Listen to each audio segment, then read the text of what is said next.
Hello and welcome to my second video this week, which is Road Rash week, and that means this is Road Rash 2 on the Sega Mega Drive. This was pretty much a direct sequel in terms of there wasn't too many huge advancements between Road Rash and Road Rash 2. Road Rash 2 was more or less a perfection, graphically wise and sound wise to some extent, and track wise to the first Road Rash game. The big thing that was introduced in this one was the head-to-head racing, the two-player option which was introduced. There was no multiplayer in the original Road Rash, and the introduction of this into Road Rash 2 was by far the biggest and best thing that they did. That's not to say that, Road Rash 2 was a waste of time. It wasn't at all. The graphics were slightly improved. There were new tracks, although they were kind of similar to the tracks that was in Road Rash. There were new environments to race in, and there was a completely new soundtrack. Again, it was a great soundtrack. It was fantastic. It didn't quite have the same impact as the soundtrack to the original Road Rash, but that always tends to be the case. I think that when you play something for the first time, or a game in a series for the first time, the elements of that game tend to stay with you more. That tends to be the standard that you hold everything else up to, especially if you really like it. And the soundtrack for me in the first game was better. It just had more of an impact. It was, sounds that I could remember years after playing it. I could not have played Road Rash for years, and I could remember the soundtrack off the courses and the main intro soundtrack. But with Road Rash 2, I couldn't really say the same. But like I say, this is in no way to suggest that Road Rash 2 isn't as good a game. It did many things better.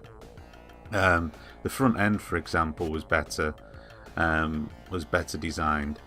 The courses were a little bit more interesting as well, rather than just sort of sticking to racing. In the first game, you were pretty much racing on the west coast of the United States, whereas in this game it was kind of you racing all over the place in the US. I mean, like this course in particular here, this is Hawaii, for example, and these places like I think Tennessee, Vermont, all kind of different locations, which gave a little bit more variety, and I kind of like that. I think that it was a good natural step for the series to take, and it essentially played the same, which is always a good thing as well, because they did what I always think that sequels should be, is that they make it a bit tougher, but they keep the same gameplay elements that made the original game so fantastic. Why make such a huge departure gameplay wise when the original idea was so good in the first place? The best idea is to make it more challenging, and to make it bigger and make it more varied, and that's exactly what they did with this. And to my mind, it was a great sequel. They say there was just perhaps more sentimental reasons, dare I say, that I preferred the original Road Rash, and that was probably largely down to the fact that it was, the first game that I plugged into a Sega Mega Drive and played. So, it's kind of hard to describe because it's a bit mental, but this game technically is better than Road Rash, but just for my own personal reasons, I preferred the original Road Rash. But there's no doubt that this game technically was better, and it's still a fantastic game to play.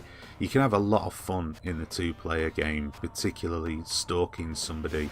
One of the things I used to like to do was just deliberately stay behind that person for most of the race and just like allow them to be under pressure and allow them to to endure knowing that you were right behind them and just following their every move.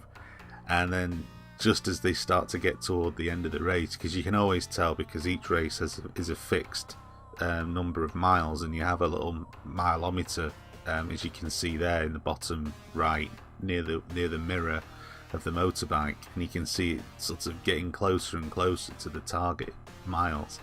And I would just then start to edge a bit closer to them, putting them under more pressure because they've got to dodge all the cars and God knows what. And then you just start pulling alongside them and start smacking them around when there's about a mile to go.